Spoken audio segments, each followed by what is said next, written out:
हिंदुस्थानी भाऊ आहेच आहे, पण ते ब्राह्मण असून सुद्धा तुमच्यामध्ये आहेत. धन्यवाद सर्वांचा. आणि काही गांडू लोकांना जय भीम बोलायला लाज वाटते.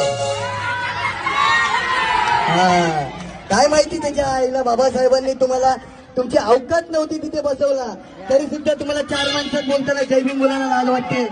ही तुमच्या जिंदगीवर बोला जय भीम, जय भीम. हा आपली अवकात काढतोय, आपल्या लोकांना गांडू बोलतोय आणि तिकडचे काय हिजडे लोक टाळ्या वाजवतात. अरे जर हा जय भीम बोलला तर यांनी का आपल्यावरती मेहरबानी केली का? जय भीम तर मोठमोठे पदावरती अधिकारी, मंत्री, खासदार, आमदार, PM सुद्धा बोलतात. आणि काय नाव तुझं? पाठक. कुठला भाऊ आहे तू? तर लक्षात ठेव, गांडू आम्ही लोक नाही, तुझ्यासारखे लोक असतील. आम्ही लोक 4 लोकांमध्ये नाही, 4 करोड लोकांमध्ये पण ना घमंडमध्ये आणि अहंकारमध्ये जय भीम घालतो.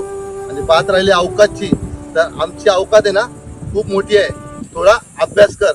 आणि तू आमच्या लोकांचे मन दुखवलेस, आमची तू अवकात काढलीस आणि गांडू बोललास, तर तुला सर्वांना आमच्या जय भीमवाल्यांना माफी मागावं लागेल, नाहीतर पूर्ण भीमसैनिक घेऊन मी तुझ्या घरी येईल.